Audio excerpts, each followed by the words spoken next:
something in me. I'm sorry, I'm kind of hot. But my shirt's kind of short.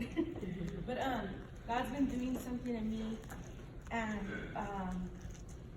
I'm kind of scared because, you know, like Sister Jessica was saying, when you step out, you know there's a price to be paid. For the music ministry, I've paid a great price since I was a little girl. I've been in the choir 30 years this year. I just turned 39. I was 9 years old. And the bishop put me in the choir, and I was like, wow, it's been a long time, and I paid a great price, you know, but it's been worth it, because when you give your life to God and you're sold out and you realize that there's going to be a cost, you're like, okay, I'm willing to pay it, whatever it is. It's like that song, Willing, you know, there's a price that I must pay. If it's loneliness, if it's this, if it's that, I'm willing, you know, to give up myself anytime, anywhere. You know, and Sister Evelyn asked me, and I was like, okay, she goes, I'm not going to do a theme. I'm not going to, you know, whatever. You just do what the Lord put in your heart.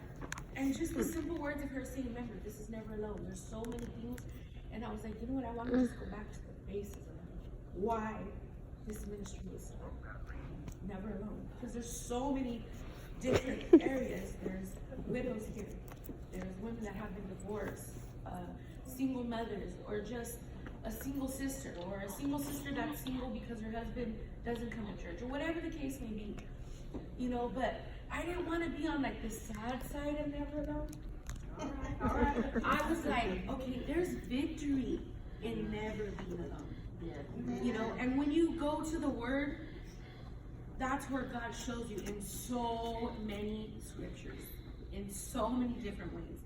So my theme, or my title is called The Victory of Never Being Alone. In Isaiah 43:2, and I'm going through the New Living Translation, it says, when you go through deep waters, right after that it says, I will be with you. Off the top, he's saying, there it is, I'm with you. Okay? Then he goes on to say, when you go through rivers of difficulty, you will not drown. When you walk through the fire of oppression, you will not be burned up. The flames will not consume you. And all this, why? Why is he saying this? Why is this not going to happen? Well, he told you at the very beginning, because I will be with you. You know? And in Joshua 1:9, he says, first in Isaiah 43:2, I look at it, he's like that, I don't want to say the sad part of never being alone, but he's being more gentle. Like, even if you go through this, even if you go, I'm going to be with you. You're not going to drown. You're not doing that. But in Joshua, when he says it totally different. And before I read it, it reminds me of one of my friends. One day we were talking, and we've had a conversation literally for months about situation going through this and that. And I'm like, oh my God. So I was finally like, okay, today's the day, bro. I'm just going to tell you like this. Your church is a little bit different. I go, that's not how it is here. I go, there comes a time when my bishop or my pastor says, okay, I'm not here to change your pampers. I'm not here to give you a bottle, like, okay, and you're a man, you're a brother, like, this is enough. I said, you need to gird up your loins. You need to put on your armor. You need to this, you need to that. You need to take God at his word. You're not alone. I'll see you through every situation, through every difficulty. So that's how God came at me in Joshua 1:9. He said, this is my command.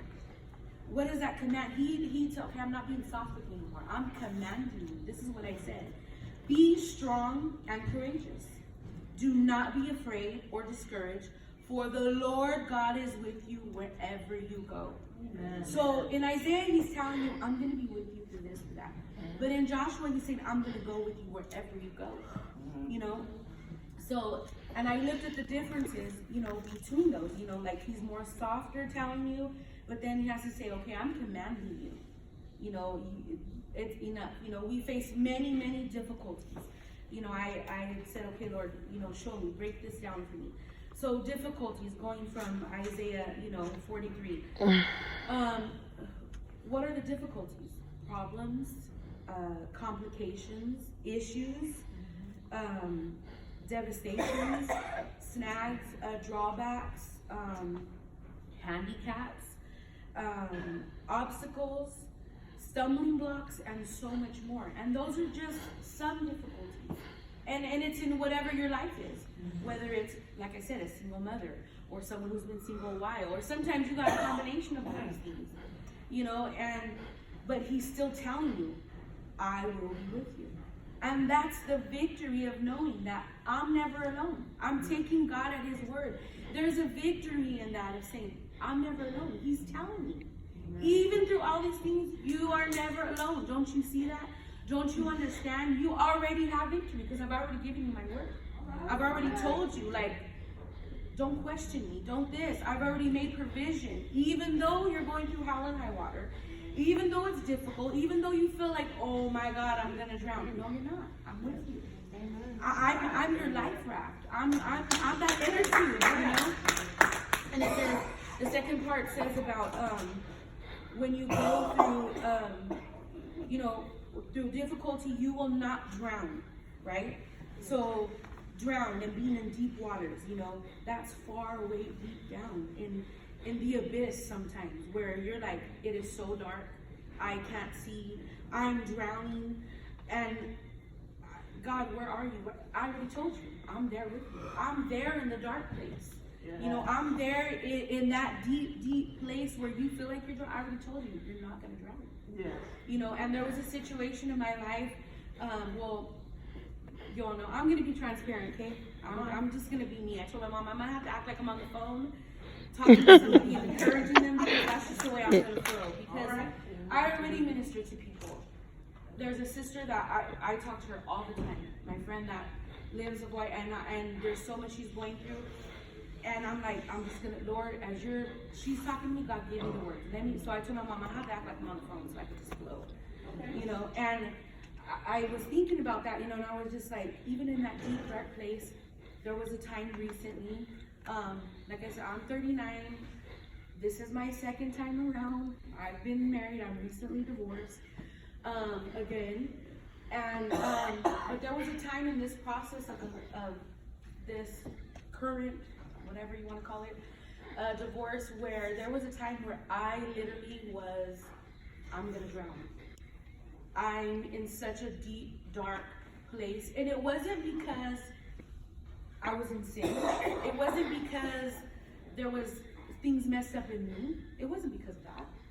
It was just because that darkness was not actually the darkness of the enemy. It was the darkness of God, which I will get to. Because where was I at? I was in my word. I was literally listening to like 5 preachings a day. I played music from the time I got up to the time I went to bed, in the middle of the night. My PlayStation was constantly on music, preaching. And then God spoke to me, you know, and he was like, I told you, you're not going to drown. This dark place is not the darkness of the enemy. He said, where are you? Where are you? I'm in his presence. So I was like, wow, so this darkness is not the darkness that I thought. Even though at times it was so hard to pray, because what the situation was is every time in a certain part that I was going through, I would close my eyes and I could see the face of the enemy, I could say, in the form of what was going on in my life. And like I said, I want to be transparent, and I don't say these things to bring anybody down, because my ex-husband, he's lost and he needs God. Until this day, I still pray for him, and he knows that. You know, but there was things going on where it questioned my womanhood. What I have faced before with my first husband, going with somebody from my family and this and that, and I thought I had faced the worst. But when I went through this time, and to know the situation was, and I say this because I don't know who's here. I don't know what you've gone through. Maybe you faced the same thing that I have. I don't know. So that's why I want to be transparent. But I said, like I'm saying, not in the way to bring anybody down. That's not what I mean. But I faced to where he was with somebody that was not female. It looked like a female, whatever. And I began to be so tormented by this. Tormented where I could not pray. And I thought that darkness that I was in was because of the enemy, but it wasn't. God revealed, where are you? And he took me to Psalms, and it was when David was in the cave. You know, David was in that dark place, but it wasn't in a darkness of the enemy. It was in the darkness of God. Because what did he say? He said, God, I'm going to come hide in this cave. I'm going to hide under your wings, under the shadow of your wings until this hurricane blows over. So God revealed that darkness wasn't the enemy. It was my wings covering you. That shadow, that darkness was me covering you. While my light radiated, I was covering you. That shadow was me. And I wasn't going to let you drown. So all these things were happening, and I'm like, oh my God, you know. So I'm like, okay, because I was in the secret place. In Psalms, doesn't he say, he that dwelleth in the secret place of the Most High shall what? Abide Under his shadow of the Almighty. So I was like, oh my God. The darkness that we think sometimes is not the darkness of the enemy. It's the darkness of God. And from the very beginning of creation, he said it. You know, I listened to this preaching, and it was like how God does his best work in the darkness. And I was like, what does that mean? Even from creation. Right after he says in the beginning, God created the heavens and earth, he said, and the darkness sat upon the face of the deep. But what did he do? He spoke into that darkness that was already there, and he was already there in the darkness of God, and he spoke light. You know? So I was like, wow, even from creation, he spoke into that deep, into the deepness, into that darkness, and he created light, and he created a masterpiece, you know, from that darkness. And it wasn't the darkness of the enemy, that was his darkness. And he spoke all these things, you know. So I was like, oh my God, wow, like I'm like tripping out, you know. So then, you know, so I felt like I was drowning. You know, like I was like, oh my God, how am I going to get out of this? And I remember a friend of mine, she said, Nat, when God gives you your answer of what you're going to do, no matter what it is, you're going to be at peace. And I kid you not, there was 2 times that I was going through this, that I was like, God, I need you to get me home. I need you to get me home. Because I don't want to fall, but I don't want to feel anything anymore. I want to be numb. I can't take it. I need your answer. I know who you are. I know the God that I serve. I know who you are since a child. And all the hell that I've already been through, I know who you are. I know that I'm not alone. I know that you're with me, but I need your answer. And I feel like I'm drowning. I literally felt like I had a straw. That was it. Either in sinking sand or just floating. You know how like on the movies you see them going through the little lakes, they're hiding, you know, they're camouflaged. Well, God was camouflaging me, but he was my straw. Yeah. Even if it was just that little air, that little pressure release, he was giving it to me. You know? And I remember what she said to me, and I kid you not, it was Father's Day. Father's Day is already hard for me. And I didn't want to go to the park. I wasn't trying to be disobedient, but I just couldn't go. Because if any other time I really wanted, my father was dead. You know? And I remember I was like, God, you gotta get me home. Because if I don't make it home, I'm gonna fall. And it wasn't all gonna go fall and go be with it. No, I've never been a drug addict. I'm not gonna lie, I smoked weed when I was younger. That's not the only thing, you know? But I was like, maybe I'll drive somewhere. Maybe I'll go drink and not feel, and they're gonna have to come for me. But I was like, God, I'm gonna fall. This is not worth it, but I need an answer. I need an answer from you. If you tell me to hold on, I'm gonna hold on. But my heart's before you. I'm at a 3%. If you tell me to let go, God, I'm ready to let go. But I just want your answer. So literally the next day, the whole day was set up for me. Every word that I heard, I listened to 3 preachings that day. Every word that I heard was like boom, boom, boom. I was like, okay, I'm gonna go to the gym. First, I'm gonna go to Victoria's Secret and go spoil myself. And then as soon as I got in the car and I'm looking at my goodies, somebody called me. Sister Nat, how's your day? I'm like, okay, it's good. And I was like, okay, I already know the sound of this voice. You know when someone's like me, my favorite thing is like, not in a bad way, but just I was like, okay, this person's about to tell me something crazy. And I just knew. But I knew that my day was already set up. So they're like, Sister Nat, I ran into so-and-so, blah, blah, blah. This is what I've seen, this is what I did, blah. And even though I was hearing all this craziness, I'm not lying to you, I had such peace. I felt like God pulled a straw out of my mouth. He pulled me out of the water, and I was like, oh my God, I feel crazy. And that was him telling me, I told you you're not going to drown. Even though you were in that deep, dark place in that water, you're not going to drown. And that was the victory of never being alone. I'm not alone. I took him at his word. You know, it wasn't even, this time around was not anything like the first time. The first time I went kind of nuts. I said I had a midlife crisis in my 20s. And I was mad, you know, but I still kept coming, and I still would, and you know, because I was like, God, you didn't allow me to face this that I'm not going to get up, you know, but it was for good for me, because it made me who I am. And during that time, the first time around, I hate saying it like that, but somebody gave me a word, and they were like, Sister Nat, God's going to use you. He's going to use you one day to speak to women that are broken, that have gone through things that you've gone through. And you're like, when you're raised in church, you don't think you're going to face any of these things. You look up to these women, you admire them, but you never think you're going to be in that place. You know, I remember Sister Dora saying, man, Nat, you've been so young, you've been through so much that we've gone through already, you know? And then that, because in that time I was in my 20s, now I'm 39, you know? But still, you know, and I was like, okay, so lately in what God has been doing, I'm like, God, where are you taking me? I'm scared. I'm scared because it's going to cost me something, you know? And I'm not scared of the journey. I'm just like, oh my God, where are you going to take me? And even to say it is like, okay, when you say it, that's it, man. Because I know what I'm doing in your life. I know what I'm doing and who I have for you. And I say that because God gave me a promise of my children, you know? And at first, this is something I dealt with. God, I've been raised in the church. I'm going on second failed marriage, not because of me, you know, all these things.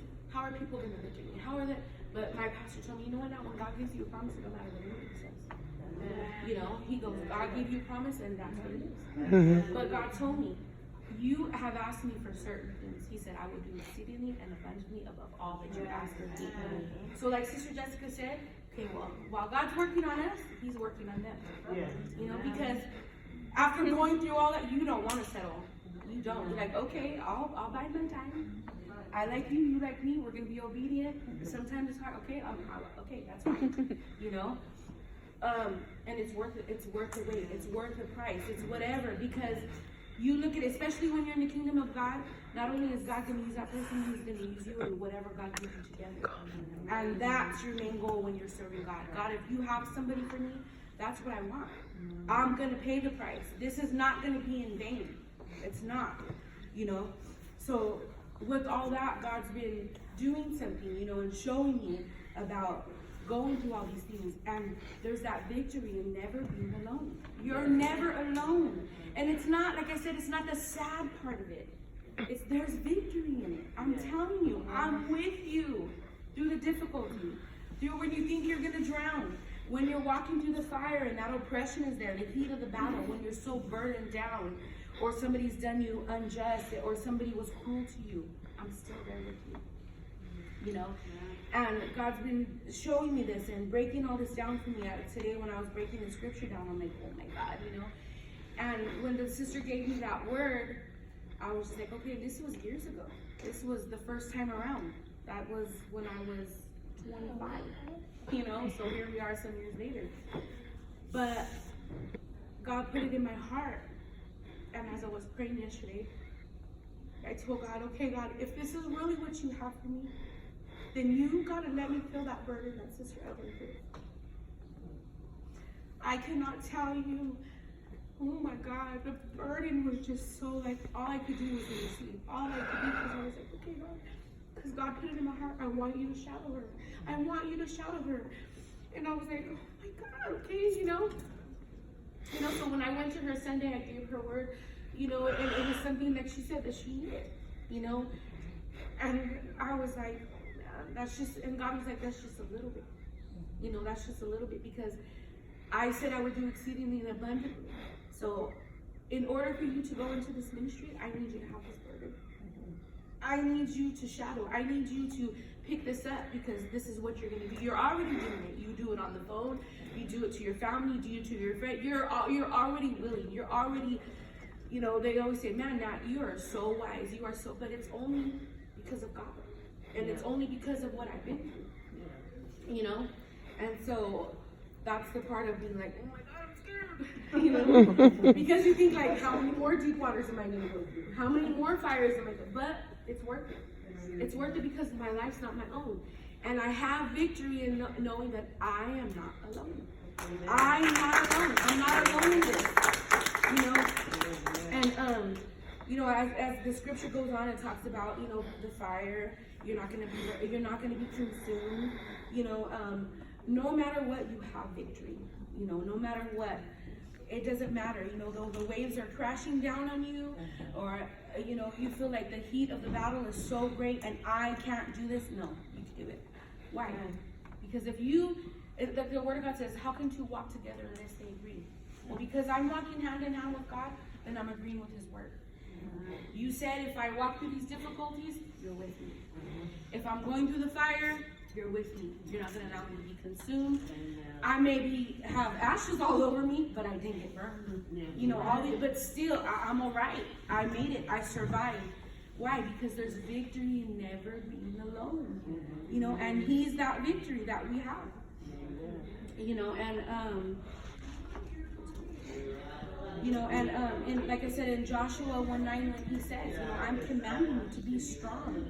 What does that mean? I want you to be sturdy. I want you to be well built. I want you to be powerful and mighty. I want you to be tough. You know, because sometimes the battle, what we face, what we go through, we can be so like, oh my God, it's hard, it's this, it's that. And sometimes, like I said, God is like, okay, but then He's like, okay, enough's enough. Knock it off. Get it together. You know, I already told you I'm with you. You believe me or you don't believe me. You know, and so this time He's commanding us, be strong, be powerful, be mighty, put on your armor, gird up do all these things. I've equipped you, and if anything, I am with you. That's the victory, that you're never alone because you have me.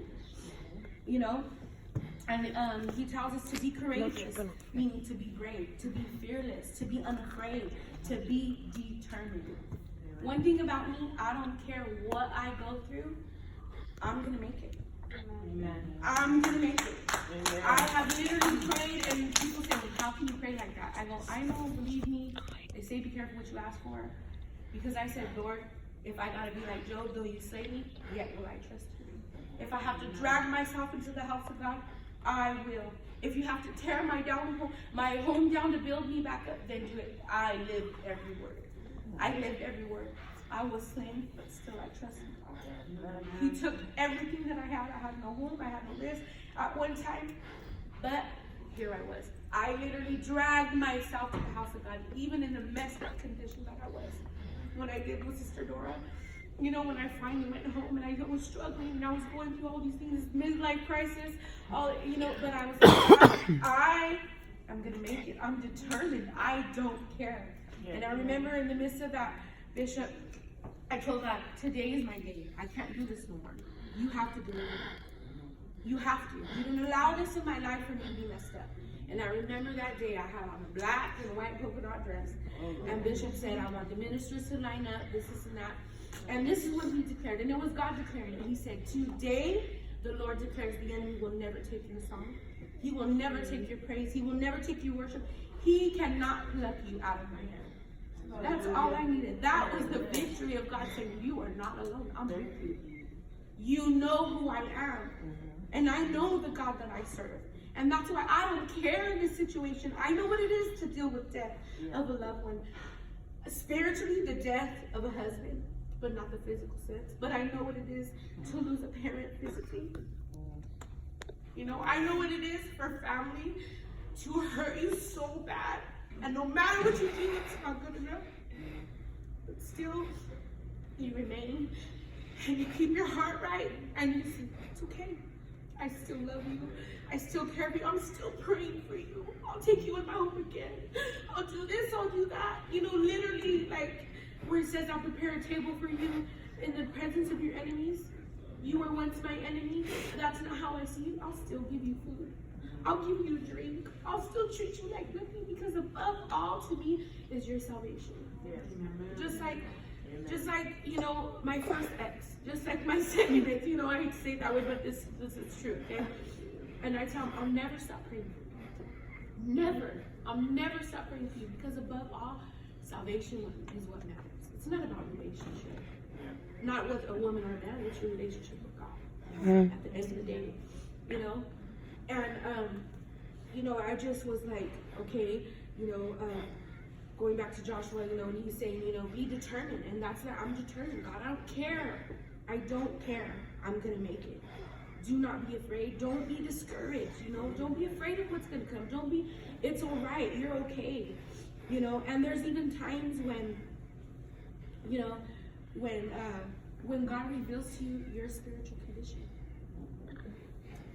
I have this person is like a sister to me. She's one of my best friends. And she's going through so much difficulty. And she shared a dream with me. And I asked her, can I share this dream? She was like, please do. So she told me now, she goes, I was at a train station with my husband. And she goes, I had to go to the bathroom. She goes, I'm trying to open the door. She goes, and I see this leg there, and I'm like, and I see blood, and she was like, I gotta get in there. She goes, and I see this woman on the floor. She goes, with deep lacerations, covered in blood, bruises, her shoulder are literally popped up. All this, she goes, and the Spirit of God inside of me was like, I gotta help her.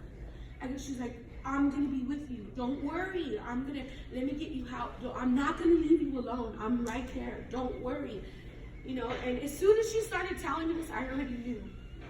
So she's telling me, she goes, and I needed to get help. She goes, and I'm telling my husband, and I'm describing to him what's going on, and he's like, oh, well, we gotta go, this and that. She's like, I can't leave her. I can't leave her. She needs help. She needs healing. She needs this. She needs that. So we got on the train and left, but I could not leave. And she goes, and I kept telling her, don't worry. She goes, and she was so fearful. She was scared because of her condition. And she was like, I told her, I'm going to be with you in the ambulance. I'm going to be with you in the ER. I'm going to be with you till every woman's healed. I'm not going to leave. She goes, and I heard something say, that's you. And I was already broken and already crying. And I told her, sis, that's you. That's your spiritual condition. You are so beaten and bruised. And this and that. She just broke. Because for months I've been ministering to her. For months. And I keep telling her, you gotta get to exactly what you were saying. That's the Spirit of God telling you, I'm with you. I've always been with you. I'm not gonna leave you. I'm gonna take you in the ambulance. I'm gonna take you to the emergency room. I go, and you know that emergency room? I go, that is the presence of God. You gotta get back to that place. I go, and you gotta allow God to heal every wound. Every deep, deep wound that has been caused by whatever it is. And she was just so broken, and I just been giving her preachings and giving her songs and giving her, and she was just like, I know I gotta get back to the place. I go, that's God. I go, He loves you that much to show you this is your condition. And you're so messed up, but I'm still telling you, I'm with you. That's the victory of you knowing that you are not alone. There's victory in knowing that you're not alone. It's not just the sun, like, oh, I'm not alone. No. Don't you see it? Get it in your spirit. I'm not alone. I could do this. Even if I'm so messed up, God can pick me up. He's with me. He's with me even when I'm in the places I don't belong. He's with me. Why? Because what did His word say? If you make your bed in heaven, I'm with you. If you make your bed in hell, I'm with you. I'm with you always. Why? Because our conscience is awoken. All these things, He's with us no matter what. And I told her, you gotta do this. God is telling you, I'm with you. You're not alone. She's like, I know, sis, I know. And so for the last about almost week now, she goes, I've been putting on the CDs that you sent me. She goes, I'm listening to these songs. She goes, all I can do is break. She goes, because I know I'm gonna get to this. Even if the situation ends up where he really does leave or whatever, she goes, but you know what now? She goes, thank you. She goes, thank you, because you've always, no matter what you've been through, you never say your carnal feeling. You know, because my carnal feeling wants to be like, girl, but I can't. Because we can never give that advice to somebody, because you could be what causes them to do something so bad. And I'm like, no, bro, you gotta get up. You gotta get up. You need to put on your armor. You need to get back into that prayer room. You need to fix yourself. You gotta go back to the bases. I'm finishing right now. You know, and you know, so in that, even when God shows you your spiritual condition, He's still telling you, you're not alone. You're okay. There's victory. I want you to know that you already have victory, because I'm with you through everything that you face, in the good, in the bad, in your joys, in your sadness. I'm there, and that's the victory of never being alone. Sister Naomi, can I use your phone really fast? Before I end, I just want to read Psalms 91. But I'm going to use a different translation, which is the New Living Translation. And this is kind of be my closing but a prayer, you know, at the same time. So if we could all stand, you know. It reads like this. He that dwelleth in the secret place of the Most High shall abide under the shadow of the Almighty. I will say of Jehovah, He is my refuge and my fortress, my God in whom I trust. For He will deliver thee from the snare of the fowler, and from the deadly pestilence. He will cover thee with His pinions. Under His wings shalt thou take refuge. His truth shall be thy shield and buckler. Thou shalt not be afraid of the terror by night, nor the arrow that flieth by day. This is a different translation, but it's okay. For the pestilence that walketh in darkness, for the destruction that wasteth at noonday. 1,000 shall fall at thy side, and even though you see 10,000 dying all around you, but it shall not come nigh to thee. Only with thine eyes shall thou behold and see the reward of the wicked. For thou, O Jehovah, art my refuge. Thou hast made the Most High thy habitation. There shall no evil befall thee, neither shall any plague come nigh to thy tent. For He gives His angels charge over thee, to keep thee in all thy ways. They shall bear thee up in their hands, lest thou dash thy foot against a stone.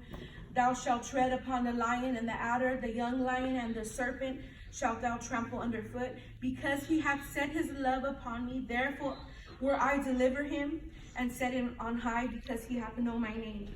He shall call upon me, and I will answer him. I will be with him. In trouble, I will deliver him. I will honor him. With long life will I satisfy him and show him my salvation. But in 15, what does he say? After he's telling you all these things that may come, that may not, it don't matter. I will be with him. And I just want you to know that there is victory in never being alone. Amen.